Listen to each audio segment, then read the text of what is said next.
آزاد کشمیر سے اپنی فوج واپس کرو، آزاد کشمیر کو بھول جاؤ، اور یہ جو ہے وہ اب بھارت کا حصہ. جو شکتی آپریشن جس کا کل ہم نے آپ سے ذکر بھی کیا تھا، شکتی آپریشن ہے جس کے نام پہ یہ سب کیا جا رہا ہے. سینا نے شروع کیا آپریشن سرو شکتی. آتنکیوں کے خاتمے کے لیے اس آپریشن کی شروعات کی گئی ہے.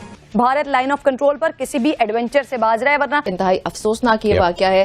ایران نے حملہ کیا پاکستان میں، اور پاکستان کی اپنی فضائی حدود کی بلا اشتعال خلاف ورزی کی مذمت سامنے آئی ہے. یہ بات ہم آپ کو بار بار بتا رہے ہیں کہ جب بھی بھارت پاکستان پر حملہ کرنا چاہے گا، اس سے پہلے پاکستانی قوم کے خلاف ایک نفسیاتی اور ایک سائیکولوجیکل وار کرے گا. یہ جو نیا شکتی آپریشن جو ہے انڈیا جو مودی سٹارٹ کر رہا ہے آکوپائیڈ کشمیر میں، اس کا کیا مقصد ہے، یہ کیوں کر رہا ہے؟ وہ کہتے ہیں جی کہ جو ٹیررزم ہے وہ ایک ایسی چیز ہے جو ابھی بھی ہو رہا ہے. ہو رہی ہے، مجاہدین پاکستان سپورٹ کر رہے ہیں. Iran has targeted militant bases in Pakistan with a missile and a drone. Iran claimed, according to some of the reports, that the targets were bases of Jaish al-Adl militants near Panjgur. دیکھیے بالکل جو 75 سال میں بھارت کی جو policy رہی ہے کشمیر کے حوالے سے، آج بھی وہ ڈٹائی کی اسی حالت میں موجود ہے، اور انہوں نے ایک ایسا محیر العقول کام کیا ہے. اب یہ اس طرح کے جو اقدامات ہیں یہ کتنے زیادہ افسوسناک ہیں.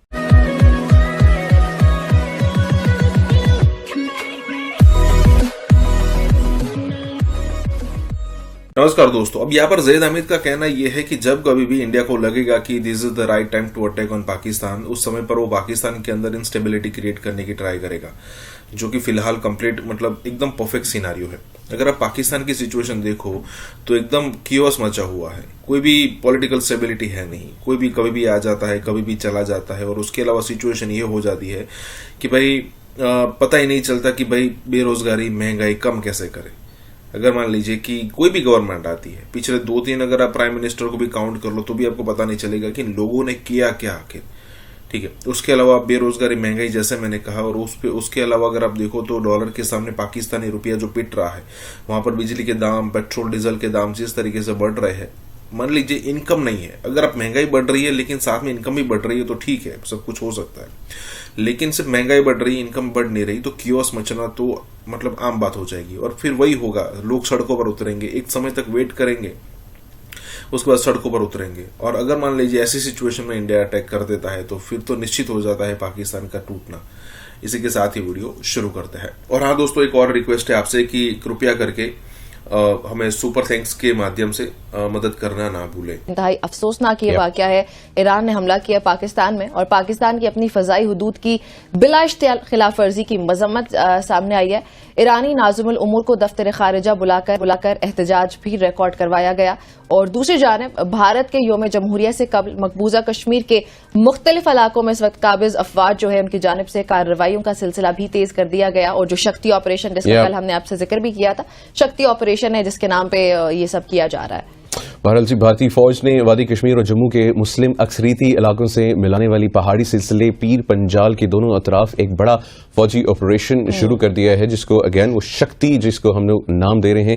اور اس پر مزید بات چیت کرنے کے لیے ہمارے ساتھ موجود ہیں سید محمد علی صاحب. یہ تھوڑا سا ہمیں بھی اپڈیٹ کیجیے گا اور ہمارے ناظرین کو بھی بتائیے گا کہ اب یہ جو نیا شکتی آپریشن جو ہے انڈیا جو مودی سٹارٹ کر رہا ہے آکوپائیڈ کشمیر میں، اس کا کیا مقصد ہے، یہ کیوں کر رہا ہے، اور اس کے پیچھے کیا ریالٹیز ہیں؟ بہت شکریہ جی. دیکھیں، اس کے پیچھے 3 مقاصد کار فرما ہیں. ایک سیاسی مقصد ہے، ایک سفارتی مقصد ہے، اور ایک تصویراتی مقصد ہے. سیاسی مقصد جو سب سے بڑا ہے وہ بدقسمتی سے یہ ہے کہ جیسے کہ آپ جانتے ہیں کہ جس سال بھی الیکشنز کا سال ہوتا ہے اور اس خطے کے امن کو تاراج کرنے کے لیے بھی نت نئی کوششیں فالس فلیگ آپریشن کے ذریعے سے کی جاتی ہیں. یہ اس کا پہلا پہلو ہے. دوسرا پہلو یہ ہے کہ وہ عالمی طاقتوں خصوصاً مغربی طاقتوں کو یہ باور کرانے کی کوشش کرتا ہے کہ جی میں ایک عالمی طاقت بن چکا ہوں اور میں اب اس خطے میں اپنی بالادستی قائم کر چکا ہوں اور اب مجھے کشمیر میں چین کے خلاف آپ کو کنٹین کرنے میں مدد کروں گا.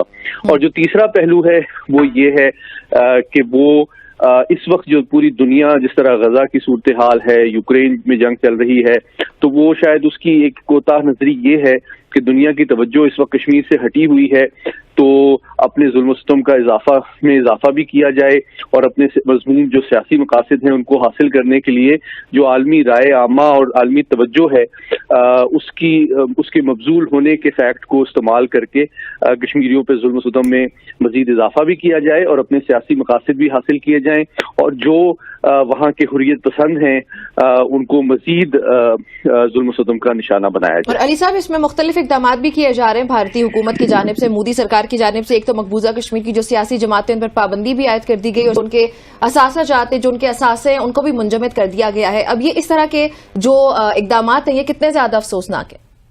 دیکھیے، بالکل جو 75 سال میں بھارت کی جو پالیسی رہی ہے کشمیر کے حوالے سے، when it comes to Pakistan, تو وہ ایک ہی چیز کہہ رہے ہیں جی، ایل او سی کے اوپر جو ہے انفلٹریشن کا مسئلہ ہے، ٹھیک ہے۔ اٹ مینس کہ جی مجاہدین اور جہاد اور یہ چیزیں دے اسٹل بلیو کہ یہ ہمارے لیے امپورٹنٹ ہے، اور ہم اسٹل اس چیز سے نبردازمہ ہو رہے ہیں۔ اور ڈاکٹر جے شنکر کہہ رہے ہیں کہ چائنا کے ساتھ جو ریلیشن شپ ہے وہ بڑا ڈیفیکلٹ ہے، ایب نارمل ہے، ٹھیک ہے جی۔ اور لیکن آرمی چیف یہ بھی کہہ رہے ہیں کہ جو ریلیشن شپ چائنا کے ساتھ ہے وہ سینسٹیو ہے، آپریشنل ڈپلائمنٹ ہوئی ہیں ناردرن بارڈر کے اندر اور یہ چیزوں، لیکن پاکستان کے حوالے سے وہ اسمگلنگ، نارکوٹکس، ان چیزوں کو اس چیز میں وہ دیکھتے ہیں۔ اور انفراسٹرکچر، وہ کہتے ہیں جی کہ جو ٹیررزم ہے وہ ایک ایسی چیز ہے جو ابھی بھی ہو رہا ہے۔ ہو رہی ہے، مجاہدین پاکستان سپورٹ کر رہا ہے یا نہیں کر رہا، جو پاکستان کہہ رہا ہے کنٹینیوسلی ہم نہیں کر رہے، اس diplomatic, political and moral support for the Kashmir cause, لیکن انڈیا ہیز اے ریٹرک، بس آپ نے وہی کہتے جانا ہے جو کہا جا رہا ہے۔ لیکن مجھے یاد ہے ریسنٹلی پاکستان کے اندر پاکستان کی پولیس کے ایک شخص جو تھے، he was involved in drugs transfer to cross border, جس میں وہ ڈرونز اڑتے تھے، اور وہ بندہ جو تھا وہ ہیوی اینٹی نارکوٹکس پولیس میں تھا، کچھ اس طرح کا وہ تھا، اور ڈی ایس پی رینک کا بندہ تھا۔ And I was very shocked, میں نے اس کے اوپر ایک ڈسکشن بھی کی تھی کہ یہ کیسے ممکن ہے اور یہ کیسے ہوا ہے۔ اور یہ پاکستان کے لیے جو انڈین سوچ رہے ہیں یا جس پیمانے پہ وہ سوچ رہے ہیں، میں سمجھتا ہوں یہ بڑی امپورٹنٹ مائنڈ سیٹ ہے، سمجھنے کی ضرورت ہے کہ انڈیا اس حوالے سے کیا سوچ رہا ہے، چائنا کے حوالے سے، پاکستان کے حوالے سے۔ مجھے ایسا لگتا ہے کہ یہ جسے کہتے ہیں نا، یہ مسئلے رہیں گے، یہ ختم نہیں ہوں گے۔ یہ کیسے ختم ہوں گے، ٹائم لگے گا، یہ وہ ادھر ادھر جو ہے وہ چیزیں ہیں، لیکن پاکستان کو وہ کنٹینیوسلی جسے وہ کہتے ہیں نا جموں اینڈ کشمیر کے حوالے سے وہ اسی لینس سے دیکھ رہے ہیں، نیگیٹیوٹی انہی چیزوں میں، کوئی پریگمیٹک سولوشن جو ہے وہ اویلیبل نہیں ہے۔ اس کی وجہ یہ ہے کہ نہ تو انڈیا پاکستان سے بات کرنا چاہتا ہے، جب بات کریں گے تو چیزیں جو ہیں وہ آپ کے سامنے کلیئر ہوں گی۔ پاکستان کی آرمی چیف جنرل باجوہ بات کرنا چاہتے تھے لیکن انڈینز ور ناٹ انٹرسٹڈ۔